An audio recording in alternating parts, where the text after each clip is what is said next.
Juga tengah viral di media sosial, ada seorang mahasiswa Universitas Samratulangi Manado, Sulawesi Utara protes terkait adanya pungli di kampus. Protes ini dilakukan di tengah acara wisuda. Agus Fian, Malanggambo, Sarjana Pertanian, sangat memuaskan. Tulisan Unsrat masih banyak pungli ini disampaikan seorang mahasiswa dari Fakultas Pertanian di tengah acara wisuda mahasiswa Universitas Samratulangi. Aksi ini pun ramai diperbincangkan masyarakat. Pihak Universitas Samratulangi akan memanggil mahasiswa untuk menyelidiki kebenaran adanya praktik pungli. Jika memang benar, maka pihak Unsrat akan menindaklanjuti pelaporan ini. Kami juga terkejut karena dalam pengalaman selama ini baru kali ini terjadi. Setelah berkonsultasi dengan Ibu Rektor, maka Ibu Rektor mengatakan ini kita akan kaji lagi. Jadi kita jangan langsung memvonis dia. Bisa saja pernyataan itu ada yang benarnya. Terkait aksi melaporkan pungli di acara wisuda, pihak Universitas Samratulangi tak akan memberikan sanksi bagi mahasiswa yang bersangkutan. Tim Liputan Kompas TV.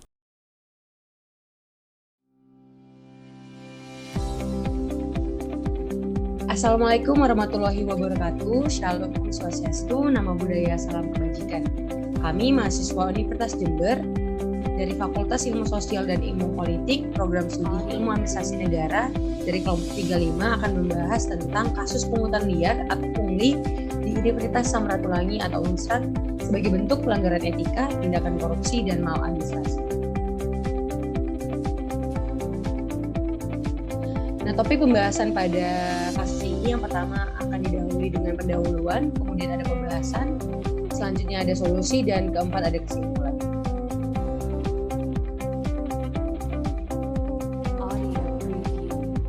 Bagian pertama adalah pendahuluan. Video singkat tersebut menjelaskan tentang seorang wisudawan membeberkan masalah di kampusnya dengan memberikan secarik kertas berisi pesan dugaan pungli kepada sang rektor dan menampilkannya kepada kamera. Aksi wisudawan itu pun viral di berbagai media dan menjadi bahan pembicaraan, mulai dari respon positif hingga negatif diberikan mengenai video tersebut. Menanggapi hal tersebut, pihak kampus akan memanggil wisudawan untuk dimintai keterangan. Masalah pungli serasa tak pernah mati dan masih sering kita jumpai di lingkungan kita, salah satunya di sektor pendidikan. Dalam video tersebut, ia ingin mengungkapkan bahwa dalam bidang pendidikan tingkat universitas pun masih terdapat tindakan menyimpang. Jika memang pungli tersebut benar adanya, tentu ini merupakan bentuk pelanggaran administrasi atau maladministrasi. Jika administrator dan masuk ke dalam kasus korupsi tingkat universitas.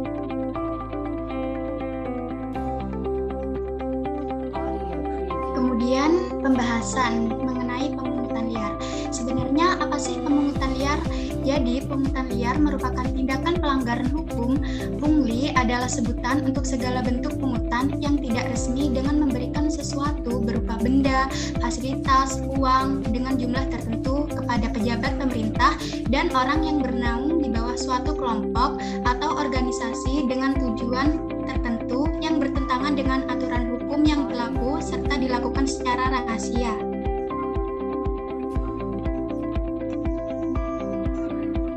Kemudian, pungli juga termasuk bentuk kegiatan maladministrasi yang terdapat dalam Undang-Undang Nomor 37 Tahun 2008 yang berbunyi diartikan sebagai perbuatan atau perilaku yang melawan hukum di luar kewenangan, menggunakan kewenangan dengan tujuan selain yang diperuntukkan bagi kewenangan tersebut, termasuk pengabaian atau kelalaian kewajiban hukum.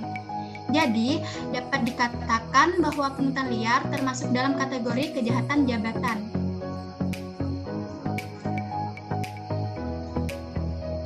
Nah, banyak faktor yang mungkin terjadi sebagai penyebab adanya kejahatan ini. Yang pertama, penyalahgunaan wewenang. Menyalahgunakan wewenang untuk kepentingan pribadi maksudnya ya.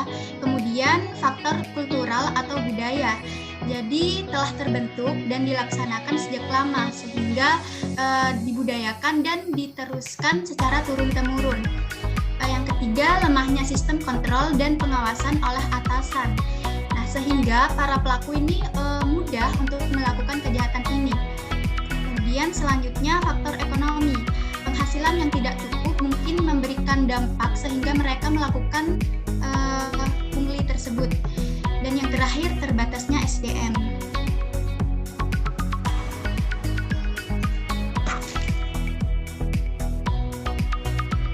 Selanjutnya ada pembahasan kasus. Jadi jika dilihat kasus di Unsrat ini merupakan salah satu tindak pungutan liar yang termasuk dalam bentuk tindakan pidana pemerasan dan tindak pidana korupsi yang dimuat dalam Undang-Undang Nomor 31 Tahun 1999 yang kemudian diperbaiki oleh Undang-Undang Nomor 20 Tahun 2001 yang dimuat dalam pasal 8. Dan kasus pungli ini juga masuk dalam jenis tindak pidana korupsi yang dimana korupsi sendiri yang kita tahu sebagai jenis kejahatan extraordinary crime atau kejahatan yang luar biasa. Dan unsur-unsur dalam korupsi di kasus ini ialah yang pertama, adanya atau melibatkan fungsi ganda yang kontradiktif dari pejabat-pejabat yang melakukan. Yang kedua pasti adanya ketidakjujuran, karena apapun bentuk korupsi merupakan salah satu bentuk ketidakjujuran atau sifat ketidakjujuran. Yang ketiga ada tidak bertanggung jawab. Yang keempat dilakukan secara sembunyi dan atau rahasia. Dan yang kelima adanya orientasi tujuan semata yang hanya untuk kepentingan pribadi atau kelompok.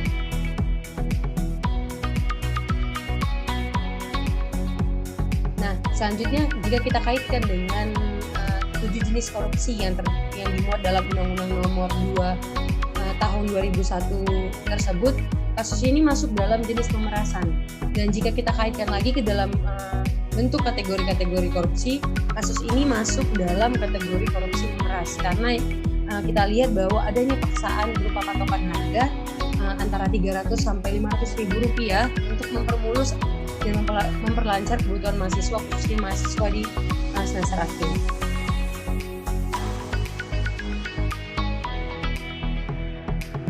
Pelanggaran etika dari kasus tersebut kami tinjau dari segi normatif dan segi dimensi.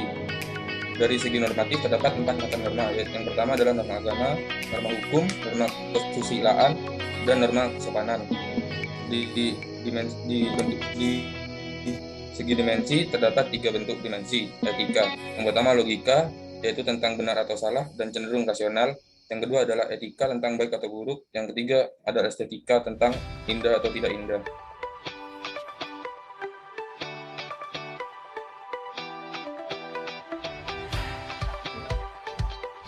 Nah, jika dilihat dari segi etika, hal tersebut juga bentuk pelanggaran etika.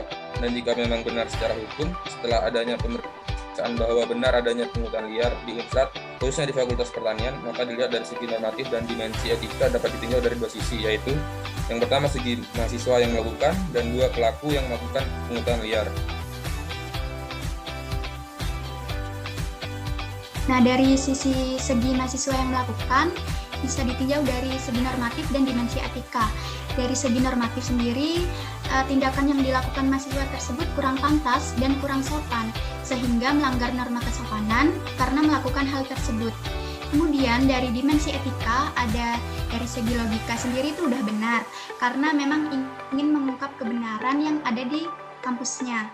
Kemudian dari etika tidak baik karena membuat ricuh dan mengganggu proses wisudawan tersebut.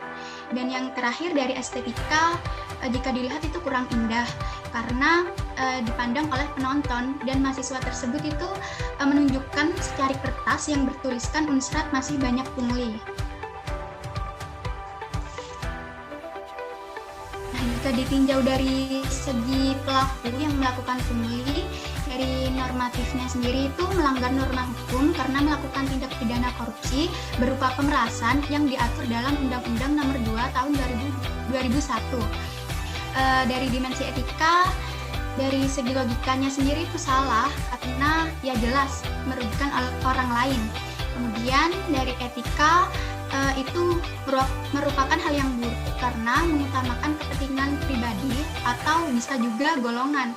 Dan dari segi estetikanya itu kurang indah karena jika dilihat oleh panca indera pun juga kurang pantas.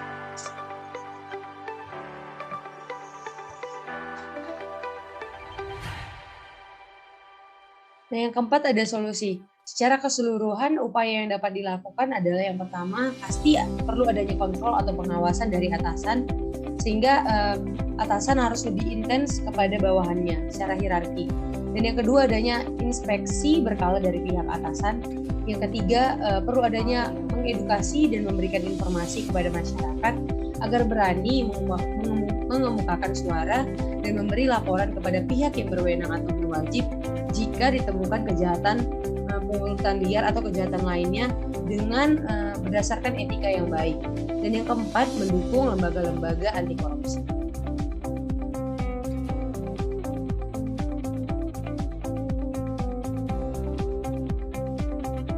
Jadi, kesimpulan pada penjelasan kasus yang kita jelaskan pada kesempatan kali ini yaitu dapat disimpulkan bahwa pungli merupakan salah satu kegiatan yang melanggar hukum, norma, dan etika.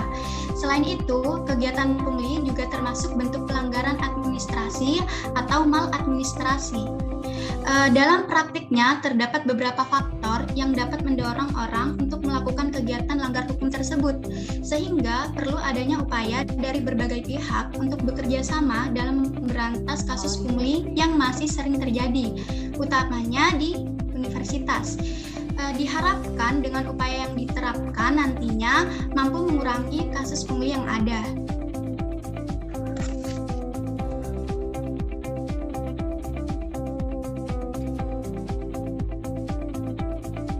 Baiklah, sekian dari kelompok kami, kelompok 35. Apabila masih banyak kesalahan, kami mohon maaf. Semoga videonya bermanfaat dan sampai jumpa kembali.